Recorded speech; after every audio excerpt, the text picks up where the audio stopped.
Hey guys, welcome to the latest edition of the Unorganized Play videocast, or whatever this is, what we're going to call it. It's just three idiots really talking about everything and anything about gaming. You can tell we're idiots because of the glasses we're wearing, and John's douchebag sunglasses, man. John's little Douchebag knee mask sunglasses. over there. I'm taking these They off. serve their purpose. Yeah, these failed me yesterday. I thought they were Mine lucky. just never get worn because they're technically female glasses. But I think technically these are too. I don't know. All right. So we got Chubbs. Where's Hi. back? I'm Panda. Jared. And I'm John Woe.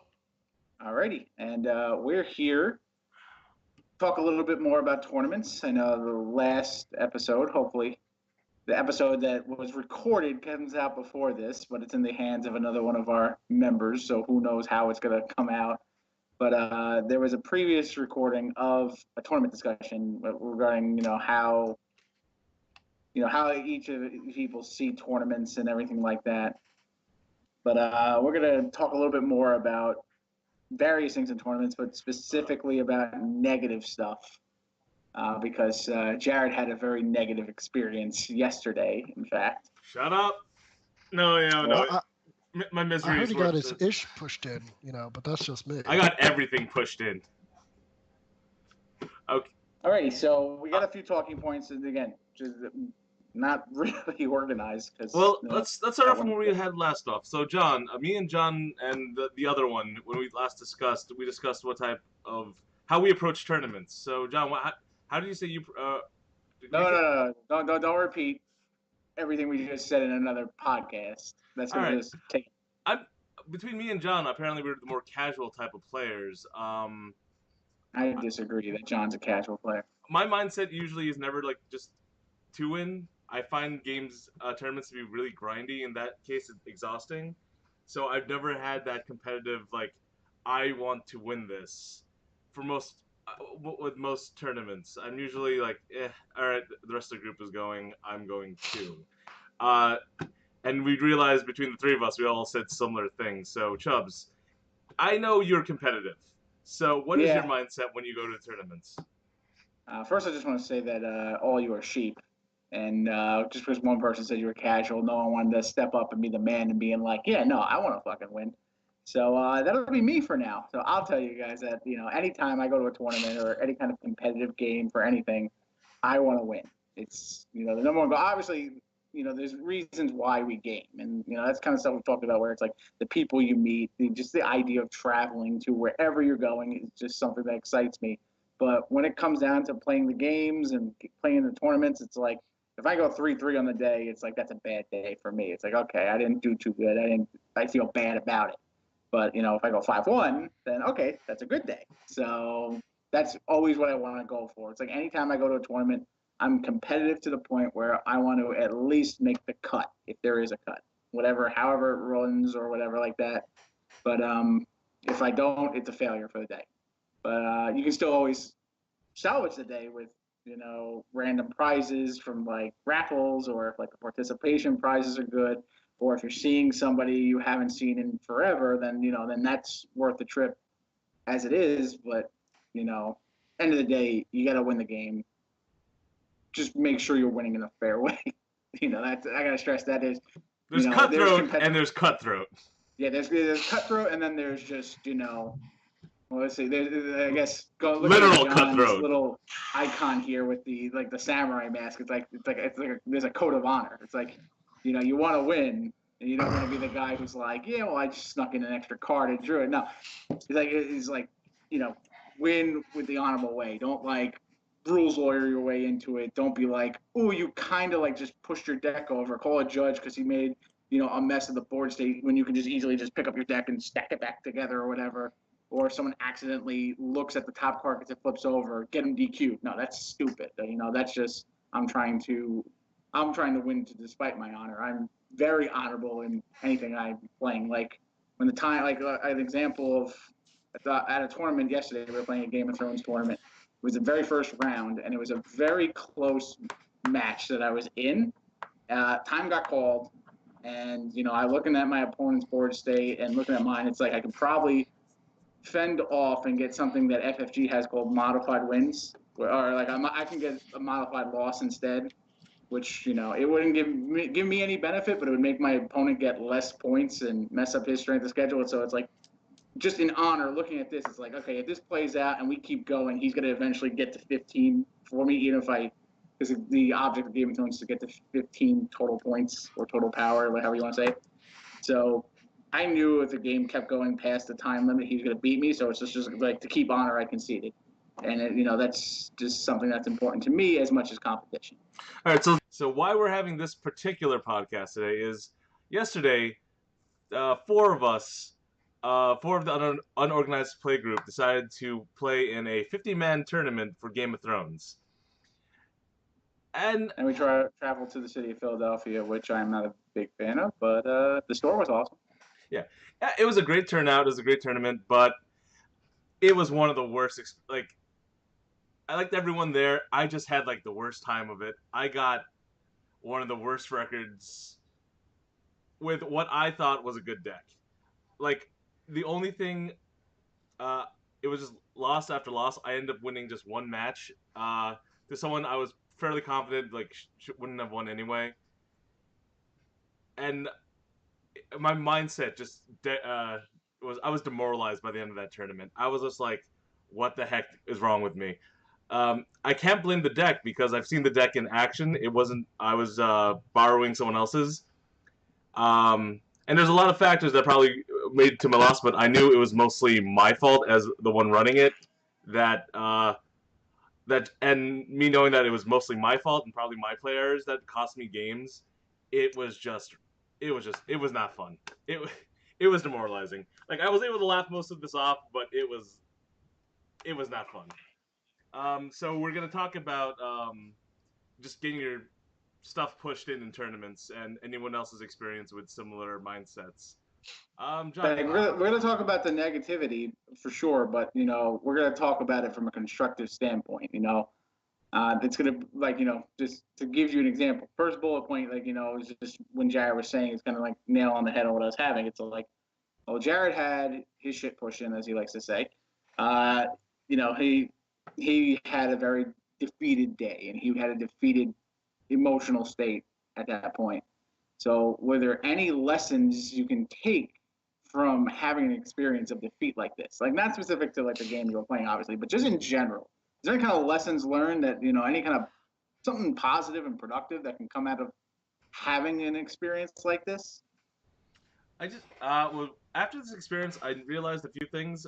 If I'm going to a 50-man tournament, I should know who the people are there. There are a string of casual players who just want that tournament experience, but there are a bunch of other players who are there to win. They're more like you. They want the top prize. They want to do the best records. And for me, I entered that tournament with a 50-50. If I did great, sure. If not, I'll just try to enjoy the day best possible. And it shouldn't work like that. The deck I borrowed was supposed to be competitive, and I felt it was. And it was a deck I personally didn't play, haven't played personally or manned. So what I've gathered from it is if you're gonna play in a tournament like this, you should know what you're there for. If you're gonna be competitive, I should have prepped ahead. If you're going there for a casual fun experience, try not to take it as seriously, and don't try to middleman it. Okay, I'm here to be super competitive, but not really. I just think the mindset going in there should be apparent. And if you are there to mess around and you start winning and you start getting top, it's then you can slowly shift gears. But in my case, it just was no, didn't work. It didn't work out. And John, have you ever had an experience like that? Things that you can learn from a bad beat or have you had bad beats? Experience? Yeah, have you ever had gone to a tournament where you just got you were just getting crushed the entire day, you were getting demoralized, and then any lessons you learned from that experience? No, not really that I can particularly think of. I could definitely say that I've had bad beats where I've done things in a tournament that, looking back on, I've massively regretted and have learned to make sure that I never do that again. All right, that can count. So it doesn't have like mine just spiraled and snowballed into like an entire experience going Yeah, sour. you went full tilt, and that was about it. I could definitely say my greatest bad beat that I will never let down is the first initial Dark Ages Immortal tournament. I'm facing Hodge in what would become the semifinals, and this was at the point where Hodge literally dominated Dark Age as a whole, and literally was unbeatable. So I specifically built an army in order to beat his, knowing that worst came to worst, I would end up facing him in the finals. And game was going pretty even. Casualties on both sides, holding true. But I literally forgot what my models did, and completely forgot to trigger an ability that would let my leader live for a full extra turn after he died, and it completely tilted me for the rest of the game, that I then forgot to trigger a leadership test for Hodge's leader, and we later rolled off on it just to see what would have happened, and he would have ran off the board, and I probably would have won the game. So it's definitely set up points now where I like set little reminders for myself, or even little tokens to remind me of every single ability that possibly could be triggered on a character. Chris, any bad beat stories on your end? Yeah, I've definitely had some bad beat stories. I do want to comment though, kind of like on what John's saying, just kind of frame that whole issue as well. In terms of something like that, like that was obviously a play error John made, and I think the biggest thing that he did, and I think it's what a lot of people should do, is own it, that it was his mistake. He doesn't blame luck. He doesn't blame Yeah. like, oh, I just rolled bad or I did anything. The biggest thing you can ever learn from any defeat, one, is first of all, you lose. You're gonna win games. You're gonna lose games. When you lose games, the question should always be, okay, why did I lose? So you play it back in your hand. Your plays you made, the decisions you made, you know, some random luck if, you know, need be. But at the same time, you always want to blame. You never want to blame stuff that you know you can't control. You know, always find a way to improve your game and learn from a defeat in one way. So if like you forgot an ability, you own it. Okay, I forgot my ability. I got outplayed. How do I not get outplayed? Okay, reminder tokens. That's how I do it. Like that's just something to come from it. Bad beats on my end. Um, there's been some. I'll still focus on Game of Thrones, but also like a Warlord. Like just there were times where like I chose my deck at the last second. I would build a deck at the very last second, go with it, and then just decide, okay, you know, I'm gonna do this because I'm gonna try and outthink the room, and then it just kind of falls flat on my face. And then like you know, it comes back to that self-reflection that I was talking about. It's like, all right, so why did my deck fail? Well, because I tried to run the popular thing that everyone's gonna run, and there are people who know how to run it better than me. So then my reflection is, okay, I had a bad day because I tried to follow the crowd instead of doing my own thing. So I guess, you know, that's really, I mean, there's always going to be bad beats where it's like, you know, just luck isn't on your side as well. The most important thing is to like not to let it rattle you, not to let it get you tilted. And if you just have a bad day, it's like you just look forward to the next one. Like you can't keep lingering on it and being like, okay, like I'm clearly like, because if you just keep going negative, you keep going negative, you keep going negative, and you never forget that, then you know you're just always going to be. It's going to be a self-fulfilling prophecy because every game you sit down, every next tournament you're going to sit down, and you're like, oh, this is going to happen again. I know it's going to happen. I'm not going to draw my cards and then block. So it's just like you know you move on. I do remember now a specific thing. A Game of Thrones store championship we went to at Trotta's Hobbies in Barnegat, New Jersey. I built a deck that was, you know, trying to be cutesy, trying to be innovative, and relied on drawing one specific card that I had plenty of copies of and plenty of ways to fish out, like very early on. I just needed to draw it within like the first two turns. My first two opponent rounds, I'd say I drew. In both games, I drew half my deck and never saw a single copy of this card, and I lost both those games for it. So I started off a tournament 0-2. Mathematically, that puts you out. But it's like, okay, I now learn, don't build your deck around one card. Because if you're going to do that, it's probably not going to work out. So, hearing all these stories, I'm like, my entire tournament experience was set up for failure. It's like, I did the exact same thing. For yesterday's tournament, I was thinking about making deck lists, and you know how it happens. You have all these cards. You want to be creative, innovative. You don't want to. As a game player, I don't like following the trends. I like just making decks I'm comfortable with, and seeing how far I can push it. Like if I can win with just this combination or this. Like even if people say, not so much. And I had deck ideas involving maybe if I make this one character the best. I was like, no, that doesn't make sense. And I was deck brewing all the way till you picked me up an hour in. I was still building a deck before I decided, I'm gonna play someone else's deck. And yeah, a deck I have not mastered or gotten to know. So, and so when I started losing, not to mention lack of sleep. Yeah, huh? Not to mention lack of sleep. I was fully awake. I had some amazing coffee that kept me up the entire of that tournament. But besides that, or maybe I was sleep deprived. Rather than that, that first match, I missed a key point. The board position screamed play a certain plot in Game of Thrones, and I didn't play it. And I realized that at the start of the next turn, I was like, I should have done that. Had I played this one plot, his entire board would have probably been destroyed, and I probably would have crushed that tournament, crushed that round. And I didn't let it get to me. I was like, whatever. It's the first round. I didn't know the deck well enough. That's my beat. And then I got paired off against you next round. Yeah, and if you won that game, you wouldn't have got paired against me. Yeah, I know. But then paired against you, that wasn't so bad. I don't remember. I wasn't getting crushed. I just made a minor error again that costed me the game. And you don't make as many mistakes as I do. And in Game of Thrones, if that works out that way, the one who makes the less mistakes tends to win. True. Yeah. So. And it's also a fact that anyone in my group can just absolutely beat me in any game we fucking play.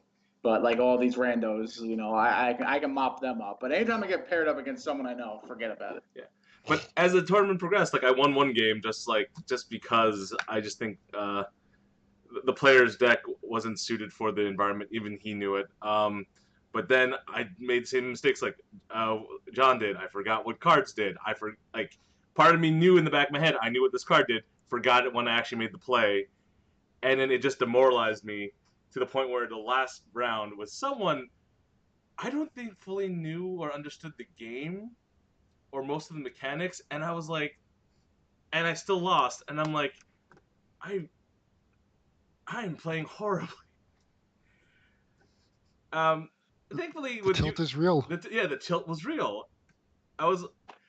I usually don't usually I don't let that beat me up so much, but just for the day, just for that entire day, it's I was better off playing a random deck. At least that way I know I was prepared to not take the tournament, but more enjoy it rather than just get beat with the deck that maybe should have won. So in that case, for now on, it's any tournament I go to, it's gonna be a deck I've either played enough times or a deck that at least a deck I've built, even if I think it's not the greatest. That way I know I wasn't as prepared for it, or I go all in and just go, I'm prepared to try and win with the best cards deck I've tested and played, and then if I get beat, I got beat. So let's talk about something that all of us kind of brought up. We touched upon the idea of getting tilted. So obviously, everyone should know this. It's a poker term, I believe. It's when you get tilted. It's something goes wrong, you get anger, and then you let anger pretty much drive your decision making and cloud your judgment, and make you lead down a path of bad decisions. So, I mean, there's plenty of opportunities in tournaments to get tilted. From my example in the tournament yesterday, I lost round one in a very close game, kind of like how I mentioned, where I conceded to my opponent. So there's an opportunity right there because like I had that game, I was pretty ahead at one point in the game. Like I was, you know, if you're going odds and like percentage wise, at one point I'd say I was like 70% to win, and then like it just, the next string of cards I got just didn't really pan out for me, and his panned out, and those percentages go in his favor. So it's like there's opportunities for me to get tilted and be like, okay, this sucks. The day's already a waste. I lost round one. My tiebreaker's going to be awful. But it's like the opportunity to get tilted is there, but instead I don't get tilted, especially I get paired up against Jared. So it's kind of like, all right, well, I got to focus on this. It's like this fucking guy. So, oh, fuck that. That would have tilted my ass. Yeah, but it is like, again, so it's like you got to do it. It's like, okay, whatever. I know what this deck is. I know how Jared plays. So, like, the whole point is, it's like if I win out, like the way I avoid getting tilted at that point is like, well, if I win out, then it doesn't really matter. So, just got to focus on winning out at that point. And that's exactly what I did. I won out and made the cut. So I went 5-1 on the day because, while at the same time, you got to look at the positive sides of it. So you started off 0-1, your tiebreaker's going to be bad. Well, your tiebreaker's going to be bad because you're playing against weaker decks and weaker opponents, and probably people coming off of losses themselves. So, like, so if my opponent had just lost a bad game next round, they might be tilted, and I'm playing against a tilted opponent, and I'm just going to crush it. So that's kind of like how you kind of bring yourself back together. In my little example, do you guys have any examples of? Oh, John, I'm gonna call you on this one because you just said it's like, yeah, that would have tilted your ass. So, how do you get tilted then? Like, and what does it affect you? I guess let's talk about that. Wait, what was the question again? Like, So, how like, does it again, affect when me? I was talking about like how I got paired up against Jared after I lost round one, I was like, oh fuck, you're like, yeah, that definitely would have tilted me. So it's kind of like, do you think like you wouldn't be able to keep it again? Wait, you keep cutting out. Would you have been able to keep it together when tilted? If you were ever tilted out, like? Oh yeah, that's rough. Like, you wouldn't like once the tilt comes, it's like an ever-growing wave that turns into a tsunami. Like, you really, really have to like bite down and focus on your game and your plays rather than the previous game, and it's really, really freaking hard. Tell me about it. Jeez. How do you? So is it just like you gotta have a short-term memory? Is that really Like, it? how do you overcome it? What's your trick? That really is the thing, because you have to realize that there's nothing you can do now that will change what has happened, and that at no time you can't play this could have happened, or like that could have happened. Yes, I could have remembered that my leader got to live an extra turn and that his leader should have ran off the board, and I would have gotten the first immortal ever in DARKAGE. But can I go around like thinking about that forever, or thinking about that for the rest of the tournament or the rest of the convention? No, because that would ruin the entire time. So it's almost like, yeah, you have to just blank that short-term memory out and go, okay, I need to move forward and just try that much harder. But even then, it's kind of like, talking about it's like, okay, you got to forget it happened. But at the same point, you can also tilt yourself thinking like, it did happen, but then if you just keep focusing on I shouldn't be in this situation now because of this happened. I shouldn't be in this. And you just assume that everything is ruined because of that one thing. That just tilts you more. So like you gotta, while it's, forget about everything that kind of happened in the past too. It's like just kind of like, I guess, be in the moment where you're at and don't worry about what should and shouldn't have been. Yeah, exactly, and that's the thing. Even the same. Even when I was getting, even that first round match I had, when I realized I could have probably have won the match, turn 2, by playing the proper card, I didn't let it affect me. I was like, all right, I messed up. Let's see if I can salvage this. And I've done that before. I made a play error in my judgment, lapse in judgment, but I've always been able to see if I can play it out. And in the end, it didn't work out for me. And with it was a very grindy match. Like I wasn't getting beat, and we were both like racing for it. And eventually, he just wiped my board, he got to a state where he wiped my board, and it was actually close to time. We could have, and I was like, do I play this out and just be that guy? I was like, no, this is not fair. I made a mistake. He wiped me out. He should deserve the win. So instead of like what Chris said, he didn't allow for a modified loss. He just scooped and gave him the handshake, and that's what I did. I was like, yep, I messed up. I tried fixing it, didn't work out. You deserve to win this. Good luck in next. Good luck for the tournament. And then I got to face Chris off the next round. So I don't try to make those things. I don't try to have those things drag into me. But once you start making, I think, bigger mistakes or equally bad mistakes as a tournament progresses, like I did, it just by the end of the day, I had no idea how I was playing. I don't even remember the last game. I was like, I don't know what I'm doing anymore. And usually I can shake that off, but it was just that one-time experience. Like in Ascension, me and Chris were actually really aggressive, like on Ascension. I had that mindset, like, all right, I definitely want to win as many tournaments as I can, or as many rounds as I can. And I think my trick for not getting tilted was when it was fairly apparent that the guy was gonna win out like hard.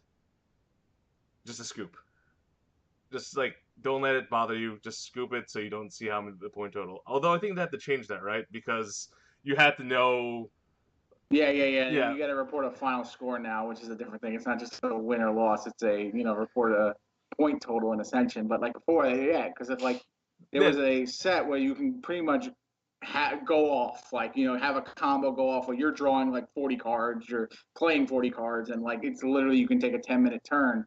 When that starts, it's like what you should do is just scoop so you don't sit there and just get pounded on and demoralize straight and every turn. And demoralize yourself. Just okay, whatever. Game's over. I'm clearly not going to win. I'm not going to come back from this. It's like a game.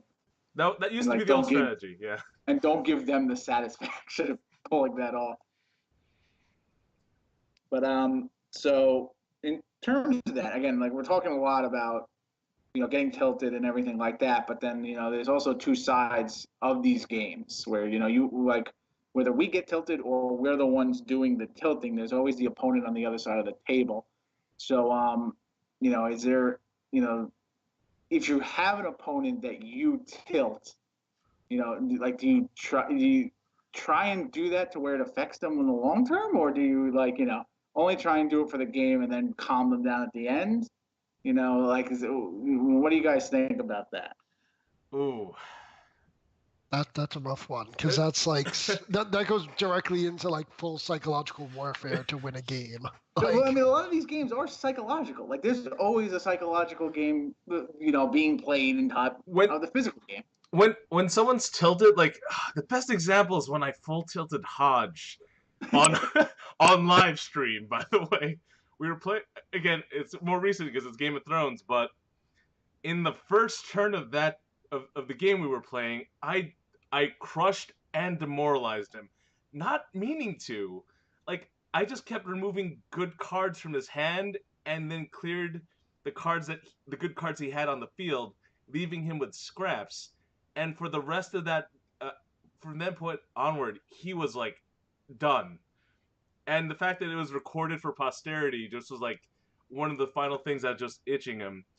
And when he gets to like that, I just try not to push or like make things worse. I just like, well, he's tilted. There's no need to take a stick and keep poking him at it. He'll make his own mistakes or calm down. I'm not that type of person to like goad him more into it. I'm just gonna beat him as quickly as possible and try to win that game. Hodge is somebody who historically tilts and goes full tilt when he doesn't when something doesn't pan out. Like we were practicing for a tournament and I was running a Stark deck in Game of Thrones, and I played a Sansa Stark card, and he looked at that card and thought it was the most broken card ever. I don't think it is. And common consensus is the card. It's a good card. It's nowhere near ridiculous, but in Hodge's mind, it's absolutely insane. So anytime it hits the board, it's almost like he wants to scoop and like not even play it out because the game's over. It's like, oh my God, you're playing Starks. I hate Starks. Oh my God, I'm not going to win. And then like he just puts himself in this situation where it's like he just folds, and like it's like it just I watched the meltdown happen, and it's like again, for like Hodge, it's like I try and pull him back in. And it's like, no, like your setup is good. You're fine. You're in a good position. This isn't really going to matter that much because of this, and that. Just to kind of, at the same time, it's like you can tilt your opponent in the game. When the game ends, it's like you want to kind of get them back in the right mindset for your own benefit as well, because they're gonna help your strength of schedule. It's like if like I'd be Hodge round 2, and that's a second loss, and Hodge is pissed. I can see Hodge going like, "Fuck this! I ain't playing anymore. I'm done. I'm dropping." And then it's like, well, then my strength of schedule is jack shit because I have an opponent who dropped round 2. That's like the example I pulled was bad because I had no idea how to bring him back into it and calm him down, because I effectively killed permanently 2 or 3 of his best cards. It was never going to come back again. There was no way to bring those guys back currently in that format. So I was like, yeah, I'm just going to play. End this game as quickly as possible so he doesn't have to suffer. In that situation, you say, look, I got lucky. It happens, whatever. It is what it is. And like that happened with me yesterday. There was a situation where somebody went in, a guy, John Palmer from down in Philly, good L5R player, good guy. He literally went in for the win on me. He's like, okay, you have 2 cards in your hand. If it's not these exact 2 cards, I just win the game. Well, they were the exact 2 cards I had in my hand, and that did him in. So, and then that just led to the whole thing. So it's like the end of that game. It's like he's laughing about it. But he's like, come on, like, you really had this. And it's kind of like, look, man, I apologize. Like, look, there's no skill involved with that. It's, I had exactly what I needed to. It's just, that's just a situation where I was like telling him, it's like, you couldn't do anything about that. It just is what it is. So it's like, it brings him back to be stable. Yeah, well, it's like, even after the game ends, like, strike up a conversation, like, dude, I kind of like this deck, like, or bring out key points in that game. It's like, dude, I thought those were really close, or I thought if you did this over this, you would have had me, or so. Like, you just strike up that conversation with the player. It seemed like pull him out of that shell. But you could also tilt your opponent doing that. You could. You have to be very careful who you're doing it to. But it's you gotta have a gentle touch. Yeah. Because it's like another example too. My round 3 opponent, I crushed him in 15 minutes, and he goes, "Hey, do you want to run that back again? Like, I need to, I need to play that over again to kind of bring us." I'm like, absolutely, but like, let's do it. We got plenty of time. I need to clarify my loss. And like we're talking about like what like he asked me literally flat out what I think went wrong for him and why he couldn't do it. And it's like, well, you played this one card way too aggressively and way too early. And that's really what did you in, because once that was gone, I just didn't have to worry about it for the rest of the game. And then round 2, he played a little bit better. And then he still lost the game, but then he was my opponent in the top 8, and he beat me. Because it's like now I kind of brought him back, so it kind of backfired, untilting him. He wasn't. And that's a good example of not letting yourself be tilted. It's like I played with this guy. He had all the reason to be tilted with how much I crushed him, and then to go in the top 8, it's like, oh man, I gotta play against this guy. This guy has my number. He already knows everything in my deck. It's like, no, his outlook was, I have a shot at redemption, and he took advantage of it and redeemed himself. And that's the way you guys gotta kind of approach it whenever. Not you guys, like you and John. Like, you guys, like the audience, the viewing public. I'm breaking the 4th wall. That reminds me of a lot of Warlord tournaments where you convince Fat Kid to play again. So what would happen is I'd pair off with. All right, so backstory: we used to know a kid named Fat Kid, one of the best card players around, who's also very athletic for being called Fat Kid. But besides that, in Warlords, for a good chunk of tournaments we went to, I always get paired off with him. He would beat me, only for me to make the cut again, to face him off when he's first seed, and I'd eliminate him from the cut. And he used to go to tournaments. I was like, every time we got paired off again, he was like, "You're just gonna beat me in the finals, aren't you?" I was like, "Yeah, there's a good chance." So it's always possible to just come back, swing, and just get eliminate the guy who eliminated you the first round. So it is likely to do that. And so John, have you any input on that one? It's. John's talking. Talk to us from the Tilt E perspective, because you seem to be, for your answers now, you seem to be the one who does get tilted. It's difficult. It really is, because you get to this point where you're like, I could have done anything different and it would have changed what happened, and it's hard to come back from that in a lot of places. 9 times out of 10, unless it's like round 1 or round 2, like you can literally just go full tilt because the rest of your rounds don't matter, but you don't learn anything from it at that point. So you have to almost calm yourself down just to be able to learn from the experience. Like your second round opponent, I believe you said, Chris, who ended up beating you in the top 8. Like Oh, that was my third round. 'Cause Jared third was round my opponent. Oh, sorry, third round. I was the opponent. second So, like, opponent. Okay. Yeah, like, and then he He- beat me, and it's like, okay, I Yeah. could have been Yeah, tilted by that. Too. no, but like your third round opponent could have gone like completely full tilt, been like, F this noise, and either dropped or just like completely lost the rest of his games. But instead, he refocused and, went back to playing his game and got the redemption and beat you in the finals. And that's what I think a lot of people have to realize, is that those things do happen. And if you go full tilt, you're never coming back from that tournament. So why do it in the first place? Oh, I think. Like, Yeah. like when I got the bad beat to Hodge, it was already the semifinals, and I knew like whether I beat my next round opponent or not, it didn't matter except for placement. So the fact that tilted me like beyond belief didn't make a difference. But if you end up getting tilted against your first round opponent, your second round, your third round opponent, like that's really when it matters that you don't go full tilt and you can bring it back. Because even in round 1 losses, you could literally do what we call the Justin Wong. For those of you that don't know, Justin Wong is a huge Street Fighter, Marvel vs. Capcom. No relation player. to any of the Wongs in this group. Ironically, no relation to any of the Wongs in this group, but there are tournaments where he will literally purposely lose his first round just so that he could go up through the losers bracket, because he may feel that it's an easier progression than fighting through the winners bracket, and he takes that risk by losing initially. And although I know most of us don't want to do that, you can do that as long as you don't get tilted on that first loss. I think I realized why I got so demoralized. Like, because usually by the time you have a losing record, I'm like, all right, I'm not in it. I can't really win this. I don't see myself placing high enough. I usually try to enjoy the rest of the tournament, just striking up conversation. Even if I do messy plays, I don't let it bother me, because I'm like, I'm just here to play and have fun.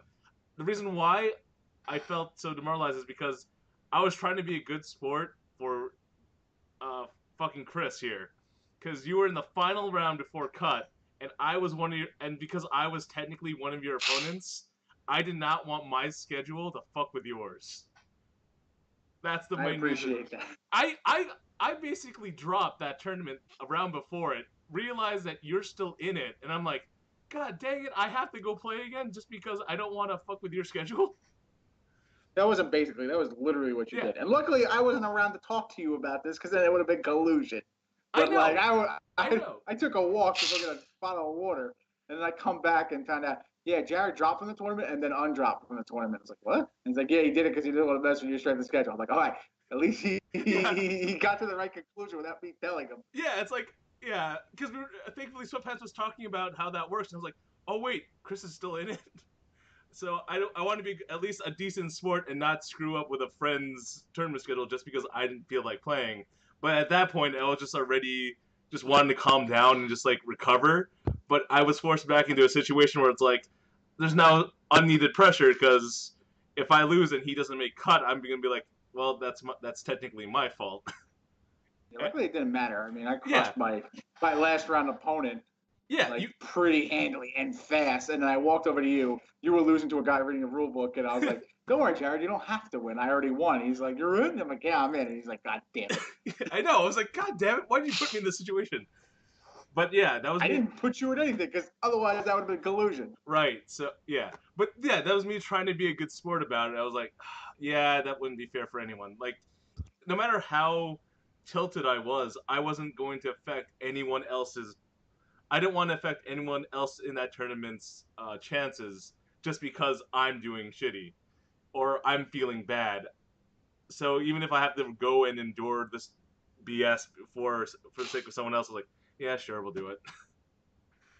What about, when you start losing and you get to the point that, you're done in the tournament. Like, let's say when you were 1-2, it's like, okay, there's very little chance I have of making the cut. My day is pretty much done. Is there should there be like a mentality that you kind of look for moral victories in the games afterwards? And if so, like, what would be those kind of moral victories? John, take this one. I think we've been talking a bit too much. You've been hearing more of me and Chubbs. John, any input on that? Do you have a moral victory? I don't know. It really depends on who your opponents were. Like, first, no. I mean, like, for future. Like, okay, let's say you're 1-2, you're done, and then is there kind of a moral victory that you aim for in the next 3 rounds? Like, it's like, okay, well, like, let me give an example. Okay, whatever, I lost. I'm gonna try and play my deck in a certain way that I normally wouldn't do it in the next 3 rounds to get some more advice, or get some more insight. As in, like, literally, you have nothing better to do, so you don't want to drop. I mean, that's wow. Dang, man. But no. But that's the way most people would look at it. Most people would look at it and go, okay, like, I'm 1-2. I'm not gonna probably make the cut no matter if I win my next 3 or 4 games anyway. Why don't I drop? Yeah. Well, John, again, that is the perspective. So again, is there something that a person can take away from playing it once you're done? You could continue playing just for the sheer practice of it. Whether you're making a cut or not. If you're going to a tournament, you're probably going to play against people that are not your local gaming group, that are not your friends. So just the sheer experience of playing against new players and seeing a fully new environment, whether it be a card game or a miniature game or anything like that, like, it can change the way you look at certain cards and certain things within the game that you can then bring home. Derek? Yeah, like, we did that. Well, thankfully for Thrones, there was a lot of incentive to want to play more. Like, usually in Magic tournaments where I know I'm just gonna lose, I'm just gonna play out because I'm gonna have fun with it and have fun with a person across the halls, across my tables, like, who also know they have no chance in winning, and then we just goof around and just talk casually. So it becomes more like a, hey, what's up? We both played this game. What do you like? And just meet new people while playing a game, which is like one of the best parts of it. But for the event yesterday, there were so many reasons to want to play. Like, we made our own personal thing, like, who got shotgun at the end of the ride home. That was on the line. And one guy, it was between Jared and Sweatpants, and Jared couldn't win a freaking game to save his life. 1-1. I won one game. Like, he 3-3, and was like, yes, I got shotgun. And there was times where Sweatpants, I walked over and watched some of his games where he was just completely tilted, and like situations where he shouldn't do, where it's like he literally was like, okay, he was recklessly attacking his opponent, without thinking of the repercussions of the comeback hit that the opponent would be doing. So basically, he was just like losing his board in Game of Thrones, like attacking with all his guys and just not really thinking about what's going to come back over the top. And it was like, I even said it, like, he's tilted. And then he like kind of got a little like, what do you mean I'm tilted? I wasn't tilted. And I go, tilted. You're either tilted or tilts. You don't know what you're doing. And I know you know what tilted. you're doing. I know you know what you're doing, Mike. So you're clearly just aggravated that, you were playing against either this one particular opponent or whether your deck didn't draw this specific way or what have you, or you were because you were in a situation where you couldn't do anything, you got tilted. And it's just like, that's something he needed to learn because he doesn't have much tournament experience, especially big tournament experience like that. So it's like, that's what he needed to focus and kind of take away from it. Yeah. And that's, one of the, the benefits of that. Like, how we're talking about, you keep playing to get more experience. Yeah, but in this tournament, there was like, all right, we have there's prizes for the best faction. So anyone like you can play different types of decks, but if you were one of the types that did the best, you got a prize. There was also one for being the worst, like you just had the worst luck or worst plays, and your record is like dead last. You got a prize, and actually that prize was just as equally as good as top of faction prizes. I was like, some people were considering losing for the The sake of best part was the guy who actually did get dead last. He lost again because he left early and didn't wait around to claim the last place prize. So they gave it to the next so worst second player. to last. Yeah, Like, and you lost, and you lost again. Just like, come on, man. You tilted it in front of the car too early. So so John, in Game of Thrones, like they called it, like it used to be the Sansa prize, but now it's the Edmure prize, and the prize was a signed card of Edmure. The actor plays Edmure Tully, and in Game of Thrones, a raffle ticket because they were also doing a raffle, and like $40 store credit, and everyone was like, "That's a pretty damn good prize for last place." More than what I got for making the cut. The entrance fee was $15. By the way, so you were making back 25 by being dead last. Plus all your other stuff. Yeah. That's pretty damn good for like, last freaking place. When that was announced, started the tournament, everyone's like, going last. That's an instance of like the tournament organizers realizing that someone who comes in down last in a tournament can get tilted and be tilted forever and not want to come back and play again.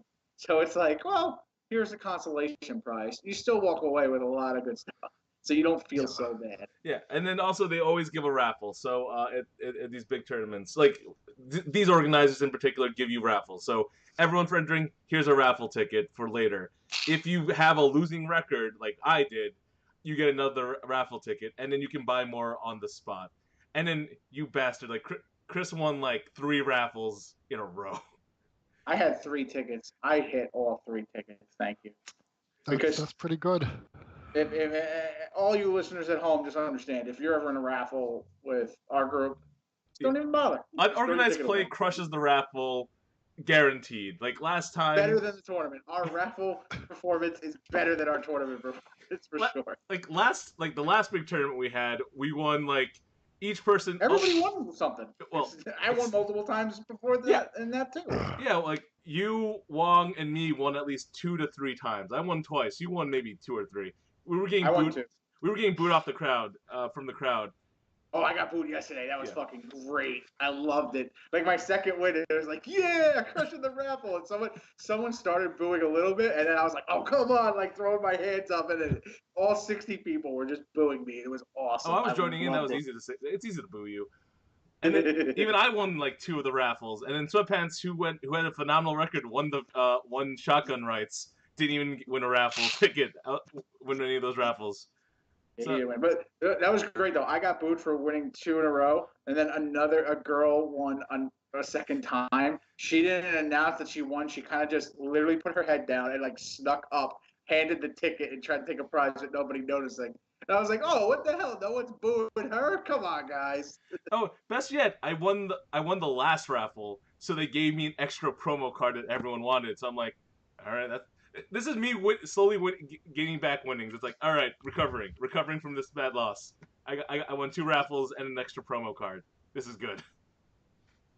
Well, I guess it's really all about finding the positive, in anything you go to, in we were going to title this episode like the disappointments episode. No, this was Panda's Lament before. Panda's Lament. Yeah, because it's kind of like, oh, what are we going to talk about? Well, what's on Jared's mind? Well, his shitty day. That's what's on his mind. Look at it this way. It's like, I may have won at the tournament, Jared, but I lost to the city of Philadelphia, especially on my axle and my tire. So that's one thing. Hey, I was laughing by the end of the night. It's fine. Yeah, you were laughing at that, so you won in that sense. And you see, there's always a yin to the yang. There's a balance in the force. Whatever friggin' cheesy saying you want to throw out there. It all balances out. Karma. You walked into the woman's bathroom and used it without realizing it. I have no idea what you're talking about. Sure you don't. Didn't happen. No idea what you're talking about. But yeah, so in cases like... There was a men. The bathroom I walked into said men. There may have been a W and an O in front of that, but I didn't see it like that. So I just want to say men. Yeah, so in cases like where you know you're losing, or like you know you've kind of lost, there's your mindset. You either continue going on like, all right, I'm either gonna see how well I can play with this deck, or just meet new people.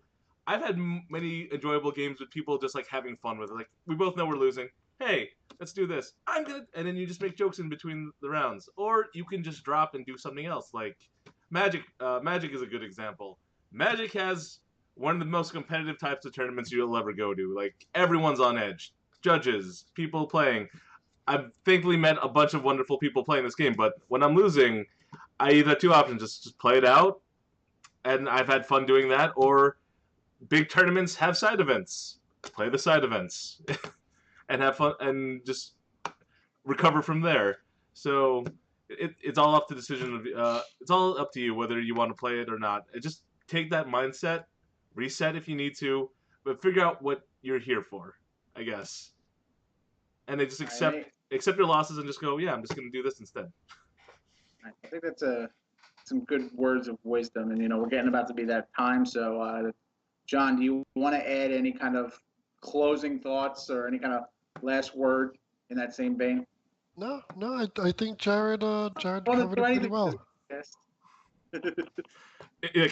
Yeah, I've learned much wisdom from my beats. Since John didn't want to, when I tried to pass the ball to John didn't want to shoot the ball. I'll take the ball, I'll friggin' shoot it, and give you the final words. It's like, again, like everything we talked about here, disappointments, tilted, all this, like all this thing, it all comes down to finding the positive and everything. And, that it works out in life, it works out in gaming. And, while you may have a disappointing tournament, understand that there's always a next tournament. Even if it's a world championship and you lose on a tiebreaker, that there's a tournament next year. Oh yes, you are like the bridesmaid, the bride never bridesmaid. Yeah, I lost a world championship on a tiebreaker rule, and a point differential is 0 in Ascension. And okay, like I don't worry about that. I mean, I talk about it just because it's a story to tell, because it's a great story. But at the same time, it's like that's not gonna stop me from going in. I call you next one. I call you like the uncrowned champion. It's like you are probably one of the best people I know in this game. It's just like consistently good. It doesn't matter how many wins you got; it's how consistent you are. It's called the Dan Marino. Dan Marino. Player for anybody watching. I assume nerds know sports. A lot of them do know sports. Dude, fuck that. They know Dan Marino from Ace Ventura. That's how they know Dan Marino. You're a weird guy, Ace. Weird guy. Do you have more gum? No. So I think we're going to end it there. All right. I want to thank everybody for listening. You've listened to the Unorganized Play video/podcast. Follow us on Facebook, Instagram, Twitter. You can search Unorganized Play. Look for the little green logo with the little orc dude. You can check out our website. It does have a contact us page, as we've recently noticed. So send us some kind of mail and some information. Anything you want us to cover, anything you want to say to us, we're all ears. You know the channels to find us. Whatever it is, unorganizedplay.com is the website. And yeah, like, subscribe, comment, yell at us, say we're stupid. We don't care. We honestly don't. Yeah, leave a comment. Say fuck Chubbs. That's perfectly okay. Yeah, Panda sucks. Larry, whatever. Even better. Yeah, fuck Larry. Always say fuck Larry. Fuck Larry. Fuck Larry for life. That's our mantra. All right, guys. Thanks for watching. All right. See you.